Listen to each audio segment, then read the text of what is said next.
Welcome back to Let's Talk Business Phoenix. Today, we're continuing with our Candidate Conversations mini-series focused on gubernatorial candidates. We want to remind you that this series is designed to provide a fair and objective platform for each candidate to share their perspectives and priorities ahead of the primaries. We hope you enjoy today's episode. Well, welcome back to the Let's Talk Business Phoenix podcast. We have another great guest today. We have Congressman Andy Biggs joining us, who's also a candidate for the governor of the state of Arizona. Congressman, welcome back. Thanks, Todd. Good to be with you. It's good to see you, my friend. And it's odd to see you not in D.C. We usually get to see you when we're there, and it's nice to see you at home. I know your time is obviously pretty limited when you get back, and certainly is now, so thank you for taking the time.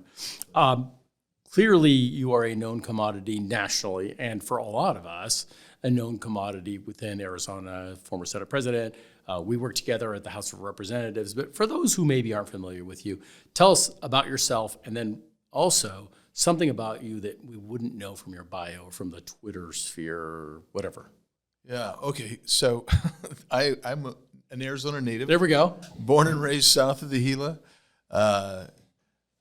Went to Japan on a church mission, did BYU for undergrad, U of A for law school, ASU for a master's, and additional postgraduate work. And we've got 6 kids. My wife and I have been married. We just celebrated our 45th wedding anniversary. Congrats. We got 6 children and 12 grandchildren, and 2 on the way. I figure we're going to talk legislative we stuff will. somewhere Yeah, along that's the pike. boring. So, Give us something. Give us something about you that we wouldn't know. Yeah, most people don't know this, but I play musical instruments, and we have a little band that we perform now and then. And before COVID, we performed a couple of times a year. We played at a place called the Deuce downtown once. That was fun. I'll tell you that. It's a good band, too. Yeah. You guys were good. Yeah, well, thank you. We have a good time, and I think we're doing it again in October. Excellent. So we'll have to mark that on our calendars. Yeah. The next Yeah, conference. it's a tough ticket to get, Well, Todd. I can imagine. Well, excellent. So what did you study, by the way? Undergrad? And all that studying, yes. So undergrad was majored in Asian studies, minored in Japanese, and then, of course, law school, and then it was international relations. And a lot of people don't know this, but I practiced law in Arizona, and passed 3 state bars in New Mexico, Arizona, Washington. But I also did some international work where I represented NGOs at multilateral institutions, which, and I know that you're going to get a kick out of this. I used to say, I tell my wife, I don't say what multilateral. I said, this is the most corrupt institution in the world. And then I went to Congress and I said, hold our beer. Guess what? And I'm not saying Congress is fully corrupt, but I will say that there's a lot of things that always raised my eyebrows. Some room for improvement. Yeah. Okay. How's your Japanese now? Oh, it's You still get by? I could go over to Japan and converse and get around. Okay. I try to read, for instance, this morning I did too. I tried to read a news article in Japanese every morning. Excellent. Really early. By the way, that's how I find out a lot of stuff about Donald Trump, is because they have a lot of stuff about Donald Trump, President Trump, in there, and that I might not read normally over here.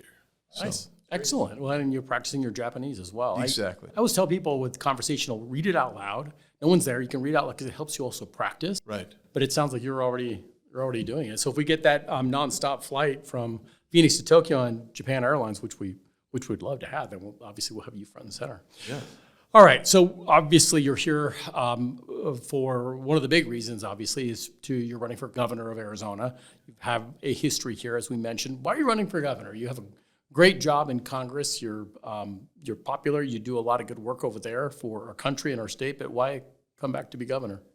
Well, I just feel like there's so much that I would like to see fixed in Arizona that I just feel like I have the experience to come in and lead the state. I mean, we've seen some weird things happen, Todd, over the last few years. There have been times when we've been one of the lowest states in job growth. There's been times we've been one of the states that's lowest in affordability.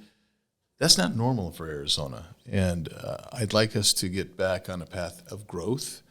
In 2025, for instance, normally when Governor Ducey was the governor and I was the Senate president, you actually had, for every one person leaving the state, you had two people coming in. So you had this growth, which I think is important for economic success. And last year, we actually lost one and gained one, so it was a net zero for the year 2025. That's not really good for our state economically. It's not good for us politically, culturally, et cetera. It's an anomaly for Arizona, and I want to get us back on the right track. It is an anomaly. I guess my question would be: is there a connection to that loss in folks coming to Arizona to what's been happening on the immigration front? Is there a connection there that we can draw, or you're saying that net of that there's been a drain in people coming to Arizona? The study I saw, and I'll be just candid, I don't think it went so granular as that. I don't think that that's the issue, because you actually, the border kind of got closed down secure. We still have the number one human and sex trafficking corridor and drug trafficking corridor, but I don't think that the illegal migration really impacts the study that I looked at. Understood. Well, you mentioned, we both mentioned the fact that you were Senate President before that, member of the House of Representatives. How does that experience help you as you look at the role of governor? Well, for one thing, I had an opportunity to work with two governors, Jan Brewer and Doug Ducey, saw their approach, familiar with all the agencies of the state, familiar with their funding, familiar with what they do. And, because as you know, I wrote about 6 years worth of budgets, and so I'm familiar with the lines and how to ask the questions, I think. And I think that'll serve well for me as a governor with that experience. Were you able to, and it's fair if you haven't, but were you able to see the budget we just passed? I've seen parts of it, yes. Any thoughts? I'm generally pleased. There are some things that I wish would have been a little bit different, but I'm not going to quibble over some things. But I wish, and I'll be frank here, much of what was in this budget could have been resolved probably 5 months ago. I mean, we had 3 vetoes on the basically tax conformity, as you know. With the federal tax changes. Exactly, right. Yeah, conforming state to federal tax law. We could have done that 5 months ago and avoided probably a whole lot of contention, division, confusion. And so I would have liked to see that happen. I do believe that it'll be more collaborative, obviously, and part of it's partisan, but part of it is also having worked in that sphere a lot. I think I can bring everybody together and work collaboratively. A couple other things that I would have liked to see different that this governor didn't really want to do is I'm a big believer that part of our problem with DPS, for instance, is we've got 400 vacancies. She granted money for 100 slots, including kind of a get-em force, but she's not going to allow them to have any interaction really with the feds, and that I think that's going to be a problem. You create more of a nexus there. Yes. State and federal. Yeah, and I think there should be. And so I think that's a problem. She didn't give enough to the Victims Fund, and so there's really not enough to actually carry out our constitutional obligation to victims as well. So, I mean, I could go into more, but I would say one other thing that really concerns me is that helicopter that went down in Flagstaff and killed a couple of our officers. That helicopter is too old. That was too old to be flying, and we need to be looking to upgrade some of this stuff. And Modernize the fleet. Yeah, and I would have liked to see some money begin going toward that. Understood. And I appreciate the answer. Clearly, you weren't there. You're looking at it from miles away. Exactly. It wasn't necessarily fair, but I appreciate the candor. Yeah. So looking back to when you were even just Senate President, how have you changed as a policymaker in that time? What makes you different today, you think? I mean, I knew you back then. As a person, you're the same. We call you a happy warrior. You're the same guy, but how have you changed as a policymaker? Well, some people would say I've gotten more strident, and some people would say I've gotten less strident. So, I mean, so it depends where you stand? It depends on where you stand. I mean, I felt like we got a lot done working with Governor, particularly when Governor Ducey had his first 2 years. I felt like we got a lot done there. And, I always tried to work across the aisle, had the minority leader, when it was Leah, would come Correct. in, and Lee Landrum Taylor or Katie Hobbs when she was the minority leader. I met with them every week. And most of our stuff got done through the Republican Party coming together. In D.C., I know a lot of people say, "Oh, Biggs he's just a toady." But here's the deal: I've found that sometimes working with like Hakeem Jeffries, the Democrat minority leader in the House, he and I co-led a bill called the Jack Act, that passed through. I worked with Kirsten Sinema on the Right to Try Act the first time. And we were, quite frankly, I had to fight my own leadership. So sometimes you've had to fight my own leadership and fight those battles. But in reality, it comes back to what I always believe, Todd, is where if you find something that you agree on, let's go ahead and agree on it and see what we can do with that. But always know the rules. If you can know the rules, you can actually get stuff done. 100%. That is very true. So what I'm hearing is not a lot has changed. You have a set of principles, but you were also willing to work across the aisle when you were at the legislature. And what I'm hearing is the same thing has essentially happened at the congressional level. Right, exactly. I mean, example, last week one of my bills passed out unanimously from the House, and that was co-sponsored. I was the lead, and a Democrat from Virginia. He and I worked together, and we got that bill through unanimously. And that's what I have found.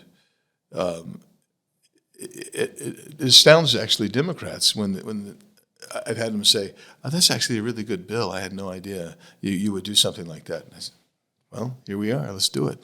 And we've gotten some of these bills through over the years too. We're working together across the aisle. One of the things that we're really focused on the foundation side is workforce. There have for the last 10 years, that really has been the biggest driver for us in terms of some of the work that we do, as well as K-12. What are your thoughts about how you would at least enhance what we're doing in Arizona on workforce as well as K-12 education, as well as higher ed? So I would kind of marry the need for workforce with K-12 a little bit. I think we need to be more aggressive in encouraging some students to go the route of kind of a technical trade, because I think, Todd, that over the years we did kind of a disservice by focusing and telling kids you can only get a really good job if you go to college, and that's not necessarily true.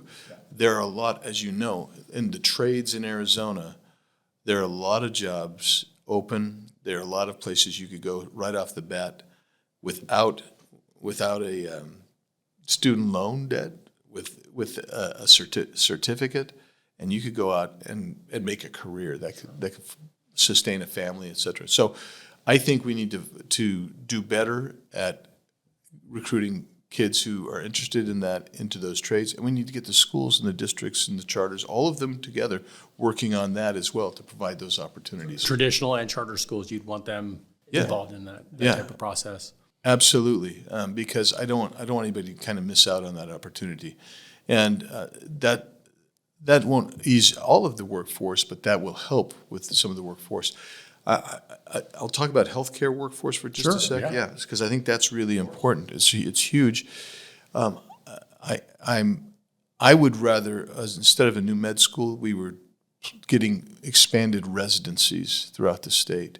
People who become residents in our state, they're not necessarily even coming from Arizona, from an Arizona med school. They're coming from another place. If we can place more residents, all of a sudden, those people will stay. We'll have more medical doctors, and I think that's something we need to look at as well. So just a couple of thoughts. Well, it's certainly healthcare, to your point, a huge part of our economy and important for this community. As far as funding, there's ever since I think you were at the Capitol to today, there's always a war about funding and the amount of funding and what's appropriate. What are your thoughts there for K-12? Sorry. It remains the same argument that I've heard for probably 25, 30 years, Todd, it's like we're 49th, we're 50th. Yeah. It doesn't really matter how much you get or you don't get. That's the beef. And so I think there are some ways I think we've got some dormant assets with regard to K-12 education. I mean, a study came out almost exactly a year ago, maybe 10 months ago, talking about what would have happened if instead of selling, on average, 2,000 acres of trust land, out of the 8.5 million that we have, if you would have sold doubled that, for instance, the rest of the state trust would have been so much larger, would have actually allowed for the transfer of so much more money into K-12 education, along with all the beneficiaries. Because I mean, you've got some universities and some other stuff. To me, we need to explore that very seriously and consider that what would happen. I know people say to me, "But hey, we don't want to diminish the asset." But if it's an asset that is going to sit there from now until eternity because we don't want to sell it, then we're missing out on the students today are missing out, and the teachers today are missing out on the benefits that they might otherwise get if we were to sell maybe what the demand is. So I want to make sure I'm not putting words in your mouth. You're saying you think trust land reform would be something that you would want to engage in early on to free up new dollars for education? Yeah, exactly. Yeah. Okay, perfect. And then we mentioned the budget. I think probably some of the biggest cuts this session were for the university system and community colleges in Maricopa County. Talk to us about not what they did, but certainly what your approach would be. Well, so it seems to me that you've got 3 behemoth universities in this state, and then Grand Canyon's large too, and so we are actually pigeonholing kids who want to go to university. We're putting them. This is where you're going to fit in, and the tuition in some instances under Witchy is going to be cheaper going out of state somewhere and getting their local in-state versus our in-state. We want to make sure that the opportunities are there. We want the universities to operate leaner and a little bit leaner and meaner, because I would like to see us reduce the tuition costs for students. I mean, because on one hand, we want to do the trades where that works for that student, but we also want, if somebody wants to get in there, I don't want them coming out basically strapped and unable to get on the ladder of success. So we want them to be able to get on the ladder of success, and part of that is how you fund university education and how the universities themselves see their role in trying to make it leaner, cleaner, and cheaper. I think all 3 now are Research One institutions. How does that play into how you would look at the funding mix and the importance, probably, I'm assuming, to the country, perhaps even from a national security perspective? Well, so we have three. They are good universities. I'm not going to lie there, and they've all done, in my opinion, great jobs in actually elevating themselves.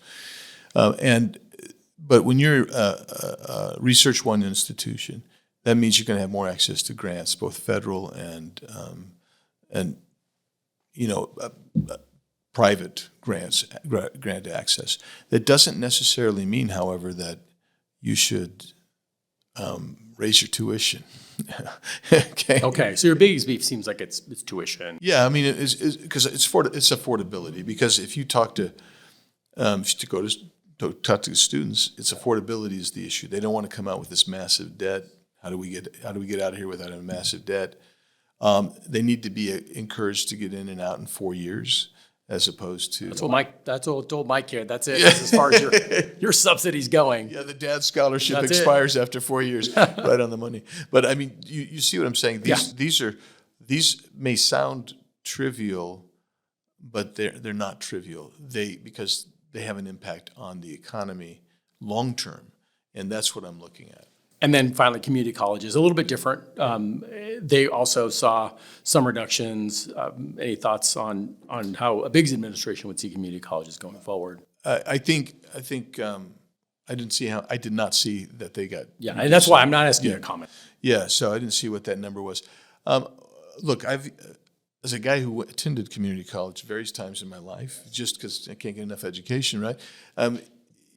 What you want to do is you want to make that also affordable, and you also want to make it so where it actually fits for people. But I think if you had community colleges work a little bit, I think they're working closely now, but if they worked a little bit more closely with places like a TSMC or an Intel or a Hadrian out in the East Valley, whatever these high-tech manufacturers are, and say, what do you need from a student so they would be ready to go in, and try to develop that curriculum for them along with whatever else may be there. Because, I mean, you go in with various tracks, like you're going to a transfer track, et cetera.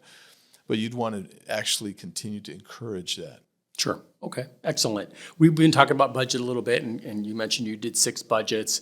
Would you do it differently, or what approach would you take with regard to a budget as governor? I mean, clearly that's what's keeping us around, I think, till last Saturday.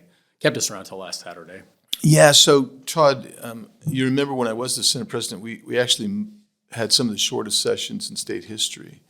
And so the goal I would have is before we even get together in January, that we'd be working collaboratively between the governor's office and the legislators, and not just to select a few, but just get the feel for it and get it done, so where we could have a draft pretty much in place and an idea what we want to do before we even open up the session in January, and then put the finishing touches on it as we get updated budget numbers, which is always critical. What do those revenues look like, and how are we? Are we ready to go? Do we need to trim a little bit more? Can we put a little bit more in a rainy day? Can we put a little bit more in infrastructure? And because I think between you and me and the fence post, we're going to have to spend some money on water infrastructure over the next years, and so we want to be doing something like that. It would be, in other words, it would be very collaborative, be very well organized, and it would be far-reaching and looking simply not just at the current year, but out years. Because I don't think that any state can ignore what's happening at the federal government any longer with regard to funding and budgeting, because the federal government is running a $2 trillion a year structural deficit. It's going to be somewhere in the next 7 to 8 years, sitting at $75 trillion in national debt. And there's no economist that I've ever talked to on either side of the aisle, including modern monetary theorists that say, okay, they'll even sometimes say, okay, that's probably too much. It's unsustainable. Unsustainable. So I think we will need to get Arizona ready for that, to face whatever may happen at the federal level. Okay. Well, and let me couch this by saying I read on social media, we know that sometimes is inaccurate, but there was a comment that you said you'd want to take sort of that Doge approach to our agencies, I guess. Now, again, maybe it wasn't accurate, but I wanted to make sure that I asked whether or not that is the case. And if so, how would that look? I as I saw it happen, it looked like it was sort of a meat cleaver instead of a scalpel, but maybe that was the approach that we wanted. Oh, you're talking about when the federal did the Doge effort seemed a little bit haphazard. Well, first of all, the federal government, I will defend them a little bit. The federal government is so overgrown and so huge, and the bureaucratic stasis is so entrenched that it's really hard to get in, because they have every mechanism in the world to defend their bureaucracy. The state level, even if I'm not mistaken, it was Chris Mace who said we have $2.5 billion a year worth of fraud or waste in the Medicaid program, the state Medicaid program. And I think that's where we're going to need to look, is find the fraud. If there's fraud, let's stop the fraud. Who committed the fraud? Claw back if we can, and prosecute the fraud so we deter future fraud. So when I say Doge, what I'm talking about is we want to get in and make sure that the state is cleaning up its mess too, because it is a mess. I mean, I've been working with a state senator now for a good period of months over what I would call an intersectional problem that has state impact and federal impact where we have massive amounts of fraud, and so we've got to try to resolve that. And if we do that, this state senator's estimate is a couple $1 billion worth of fraud there, and I'm looking at it and I'm saying, I can see it could be that high. I don't know yet, but we're looking at. I think that needs to happen, and as we do that, guess what? You get two choices there. You reduce the overall spending of the state budget, or you take savings and put that in either infrastructure or one time. I was always a big believer, if you had extra, it's either make sure we're out of debt, first of all, but then one-time funding is the best way to do it, because you don't know if you're going to be structural deficit. Exactly. What about, I know you, for instance, you did a lot of work, for instance, on transportation, on ADOT, and these other agencies. Would that be also something you would look at, sort of agency by agency as well, or more along the fraud lines? We're going to look at every agency. You have to look at every agency. But there's some things that the state government is supposed to do more than others. And I know people say, well, what do you mean? I mean that constitutionally you have priorities that have to be resolved, and you have to try to build that all back up where it's supposed to be. I think that I'm a big believer that Arizona's roads and freeways need to be taken care of, because they're an economic driver. They don't really, after you build the road, you don't say, oh well, that's going to bring in a bunch of money, but it creates a lot of economic activity, which creates the velocity that you need for the state to grow economically. So you got that, but then I mentioned water infrastructure, and we're going to have to do water infrastructure. 100%, absolutely. And let's go to that next. What would be your strategy on water, at least from that perspective, and then going forward? Well, so even right now, I'm working. We've been working with the Bureau of Reclamation before they ever even put out the DEIS. We draft environmental economic statement. We were trying to get them to protect Arizona's interests as a lower basin states, and a lot of people don't know what I'm talking about. Arizona, California, Nevada, lower basin. Interesting bedfellows there. Very interesting bedfellows. I mean, and then you've got the upper basin, which are Utah, Colorado, Wyoming, New Mexico. So those interests on the river right now, because the hydrology is not working out per the original compact, a lot of people want to blow up that compact. Well, that compact protects Arizona, and we should. And Bureau of Reclamation is not acknowledging the law of the compact, the law that's supposed to. Because it's pretty draconian what they had proposed. What they proposed is lower basin takes 1.5 million acre feet of loss a year, and the upper basin takes none. Okay, so what we've been doing is, and I commend. There's a lot of effort going. Part of it is Arizona is overlaid with, I cannot tell you how many different water agencies that are involved, but we've cut a deal with California, Nevada to reduce, but it's fairly manageable for us right now. Now with Reclamation, we had a briefing last week, and I don't know that they're going to support that, so that's worrisome to me, and so people like.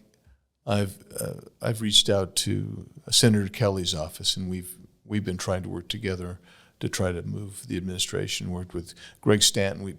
Greg and I wrote a letter asking, because there's some funding that they wanted to give, and they cut loose on that funding, and I believe the numbers. I want to say $350 million roughly coming to the southern or the lower basin states.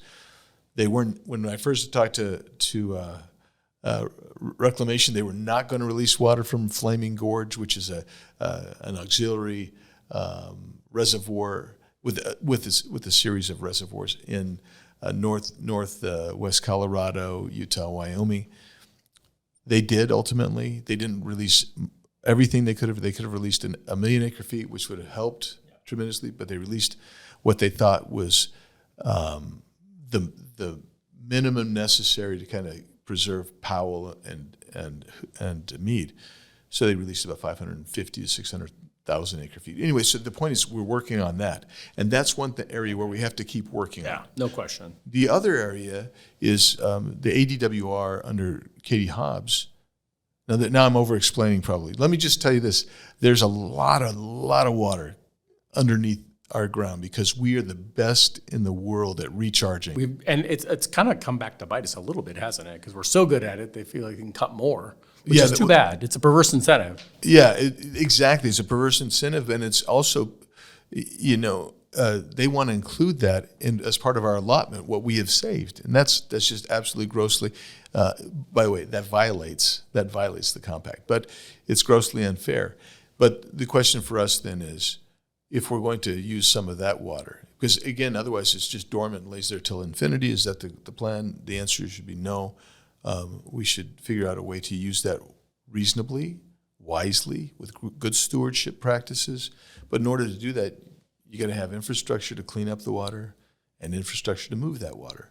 And that's what a Biggs administration is looking at right now before I even get in. But I mean, we'll be prepared to go forward and try to resolve some of that issue as soon as we possibly can. More on that to come. Yeah. Energy, another one that we're paying close attention to. It's something that I think in the past there's always been plenty of energy, but now the demands are so high with so much activity here in the state. What are some thoughts there? Yeah, so energy, I am not a huge fan of wind machines. I think that they have their own unique problems that. And we don't have much here.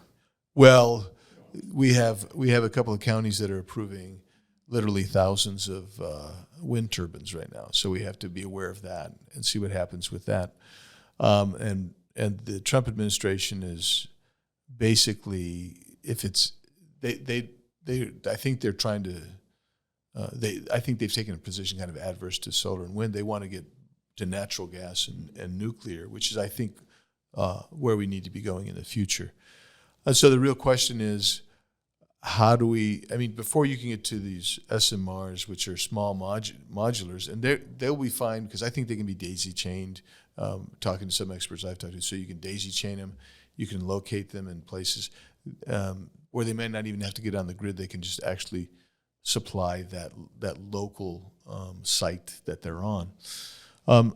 So for us, we need to develop a policy, in my mind, that says we're going to protect current residential and commercial users, and that new folks coming in will not be able to impinge upon them, right? That's because that's the issue everybody has. So new entrants will pay for their own. Yeah, we want them to pay their way, Mm-hmm. and of course the big gorilla in the room is the data center. Sure, you've heard a little bit about that while you traveled around our state. Oddly enough, everywhere I go, it doesn't matter. We may be talking about the Little League game, but we're going to hear about data centers, and it's wild. It's wild because you could go to kind of a hard left group, and they're okay with a data center. You can go to a hard right, and they don't want a data center. You can be in the middle. Some yes, some no. It's scrambled eggs right now on the policymaking side. So my position has been, as I've gone out there, is no more special deals for you, and you have to respect the current residential commercials and not take away from them. You're going to have to pay for your own infrastructure and bear your burden. And you know what's funny about it? I've talked to multiple brokers who represent those firms, and they'll say, that's great. We'll do it. We want to do it. They want to be in Arizona where we have geological stability like nobody else. We don't have hurricanes. Right. And yeah, so they're very comfortable with our geology and weather, but we have to manage that very carefully because we don't want to get hosed on water or power. Absolutely. And I want to make sure I heard you right when you said would you then repeal the current tax incentives for data centers as part of your plan? don't want to Look, a misquote moratorium was just put in place by the legislature for 3 years. Let's see how that rolls. Okay, excellent. That's fair. We talked about transportation. I'm asking you because you were chair of the transportation committee. You have a lot of experience there. One of the challenges that we see is that we've had the same gas tax since '91. We have the federal, which is low. It doesn't seem to be keeping pace with the demand. What are your thoughts there on transportation infrastructure? This would be the wrong time to raise. It would be, but it it doesn't change the facts on the ground. No, and basically, I've heard that since I was the transportation chairman 20 years ago, and I've watched around the country, and nobody has a great answer for that, whether it's a per mile tax, just whatever it is. And I've watched California, and California has continued to raise its taxes, and so their gas is really almost cost prohibitive, and they haven't really succeeded in keeping pace. I think we can always look at it, but for us, we have to acknowledge that right now would be the wrong time to raise. It's a little expensive. I think it's coming down. Believe it or not, I saw $4.09 per gallon. Yes, it was on our way over to your place, and I was stunned, actually. I hadn't seen it that low in a long time. But one thing on that, and again, I agree, raising taxes right now would be difficult, but it's not even indexed, right? So whatever 19 cents was worth in 1992, it's probably not worth 19 cents today. So it's not even keeping pace with inflation. So to your point, I think when you were chair, there was talks about per mile taxes, and there are some issues with that. So I'm assuming that at some point you'd have to figure out how to keep up with just current infrastructure. Yeah, and one of the things that we've seen that I think is really important is a place like Maricopa County that continually says we'll do it when a penny sales tax or whatever, and they continually renew it. I wish we wouldn't divert it, quite frankly, into equestrian trails or pedestrian trails. I get that, all that's important. I would rather we take care of thoroughfares and freeways.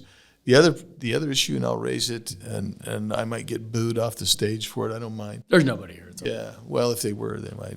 But the light rail line, I find it still, and I've taken this position literally. Yeah, you're consistent forever. Mm-hmm. It seems to me it's one of the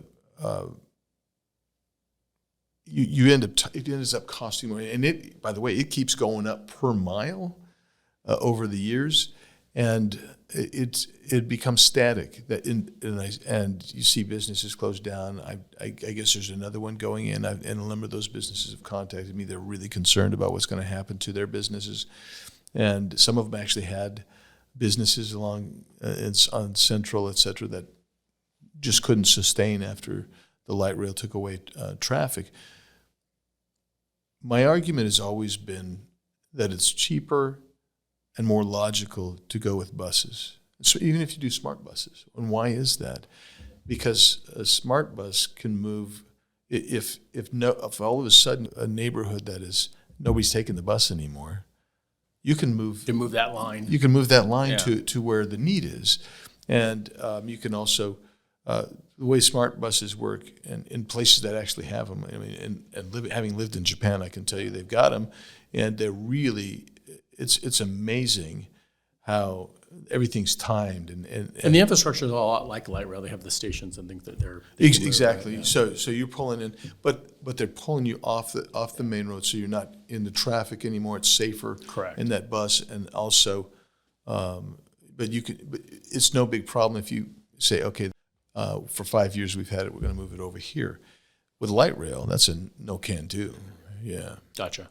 I don't want to miss an opportunity to ask you about public safety. I know this is something that you've talked about, not only in Congress, but certainly when you were at the House and Senate. What are your thoughts there? Yeah, so I think that we've kind of underperformed in making sure they have their resources. An example is DPS 400 vacancies, right? Right now, more than 400. Are we different though from any other state? And are other states experiencing that, or are we more?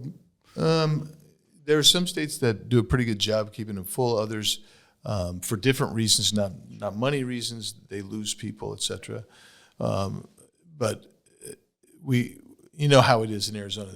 People cannibalize. I was talking to a chief of police in one place, and I said, "How you doing?" He said, we just hired a couple of new people, and we're good." And I said, where they come from? He says, "Well, we cannibalized them from somebody else." I just asked where he got them. But the point is, as we go along, I want to highlight a tragedy and give you two examples, Todd, of why we need to do something for our men and women on the blue line. That helicopter crash in Flagstaff that was tragic, took two of our officers. The reality is that helicopter was, I've been told, well beyond its life expectancy. And so we need to be looking and making sure that when that happens, the equipment happens, to be reaching the useful life, and that we find a way to replace that. So that's a problem. Then I've been in multiple DPS facilities around the state, something I think just be instructive for the current governor to go see. You'll go in and say, and I did the first one, I'm like, well, where do you do? If you arrest somebody, where's the holding cell? Oh, we don't have a holding cell. What do you mean you don't have a holding cell? We've got a bench. Sometimes if the weather's good, we'll put them on the bench outside, or they'll be on the bench. By the way, Todd, that bench is in the same room where they're doing their reports, doing their training, eating their lunch. Separation. There's no separation. And I said, well, what if they get unruly or belligerent? Well, we have to chain them up with that chain in the bike lock. So not optimal. Not optimal. And so we're going to have to take care of that and really respect. I'm a big believer that for freedom to exist, you have to have the rule of law, and law enforcement helps us have the rule of law. Okay, excellent. Well, thank you for spending so much time and for always being so gracious with your time when we're in Washington. And you were one of those that Absolutely. I think was always available and always so gracious with your time. Before we end, we're going to do a quick lightning round. I promise it's easy. I promise it's easy. All right. All right, so first non-professional job. First job, I would say it was doing yard work. We did, me and this kid, we put in the sod for some place. The guy liked it, and he had a buddy who needed a place cleaned up. And we were probably 13 or 14, so we would actually have to walk to the bus with our shovel, our hoe, our rakes, and our little water. Didn't have water bottles like you have now, gallon jugs. Yeah, and on we go, and then take the bus down. I could take it down Broadway to Columbus up, and then you finally get off and go. Yeah, that was probably the first one. What'd you learn? I learned that you could make decent money if you work hard, and I wanted to work in an office building. So that cured you of wanting to be outside in the summer in Arizona? No, I did much more than that. I did a job one time. We were hired to clean out all the fixtures of a massive grocery store, just me and this guy. I'm right off my mission from Japan. This guy's a Hell's Angel, and he and I were taking apart all the fixtures in this store. It was great. I wish there was a picture of that one. Yeah, me too. Excellent. First concert? First concert... and you mean rock and roll type? Well, sure, any type. Yeah. I mean, we've had everything. Yeah. Well, I mean, I went to a lot of concerts, but the first one was a group that nobody will ever have heard of. It's called Natty Bumppo. And went and heard those guys, and I can't remember a single song they did. But you loved it. It was fun. Yeah, and is that where you got your love of playing in a band, or? I started doing music probably really when I was probably 12 or 13 years old. Nobody would take a kid who wants to play piano for the first time at the age of 12 or 13. That was Elton John influence, by the way. Oh, excellent. Okay. Yeah. I like that. And obviously very successful public policy maker, attorney. But if you could flip the script today and start over, what would you be? What would you want to do? I don't know that I would want to do too much different. I mean, the key is your family. Sure. How has our family been? No, I mean it's for professional. I know, but I mean, like airline pilot. Oh heavens, no. Firefighter. No. there were times that after I quit practicing law, where I thought, man, I'd like to go to a trial today, because doing trials was fun. I didn't really like the prep work for a trial, but I liked doing trials. Okay, well, there we go. I guess that will be the answer. Thank you again. Really appreciate, and we'd love to have you back soon. Thanks, Todd. Appreciate it. My Good friend. to see you, man. You as well. Yeah. Thanks for tuning in to Let's Talk Business Phoenix. Now, if you enjoyed today's episode, be sure to follow or subscribe to our channel so that you never miss an episode. We're glad that you could join us, and we look forward to seeing you next time.